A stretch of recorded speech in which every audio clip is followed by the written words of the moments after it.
Have you tried talking to a millennial about what's going on in Washington? To many of us, Republican or Democrat, it's just crazy and fascinating. But to a lot of people of a certain age, they could care less. Adam Cellini joins us with more. Adam. Yeah, Alan, despite what many people think, the millennial opinion matters because soon they'll be the largest populated generation in our country.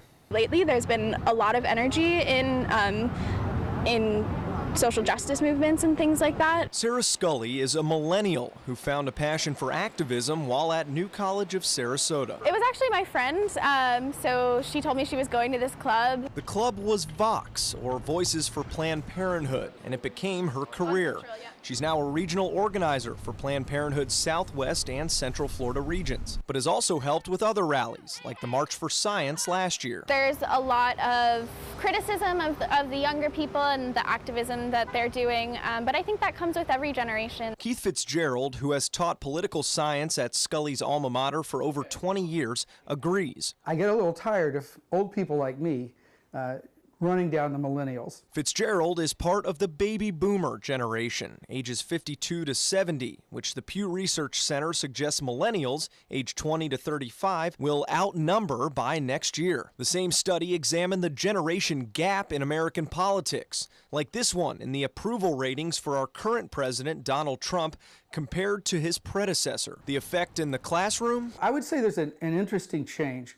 Students today, just like everybody else, are very skeptical about established political institutions. That skepticism may fuel a liberal political view long present with younger generations. Pew's findings were no different, calling millennials the most likely adults to lean towards the Democratic Party. But Eric Arroyo, president of the Young Republicans Club of Sarasota, says his generation is misinformed. Republicans, he says, believe in the American dream. It's all about individual liberties, right?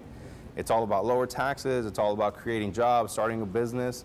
I mean, if it were up to the Republican Party, it would be the easiest thing to just start a business, and you wouldn't even have to file anything with the SunBiz. You just start working. What bothers both Arroyo and Scully, however, perpetually low voter turnout for their age bracket. Jack Riley, who specializes in studying voter behavior, says it's not a surprise nor a reflection of millennial interest in politics. Young voters typically are very interested in the system, but there's a series of barriers they have to overcome in order to participate. Barriers like a steady job, low income, and fluid housing situations make it difficult to keep track of voting registration. These are problems not unique to the millennial generation. The baby boomer generation also didn't participate as much as they do now when they were young. Generation X participates more now than when they were young.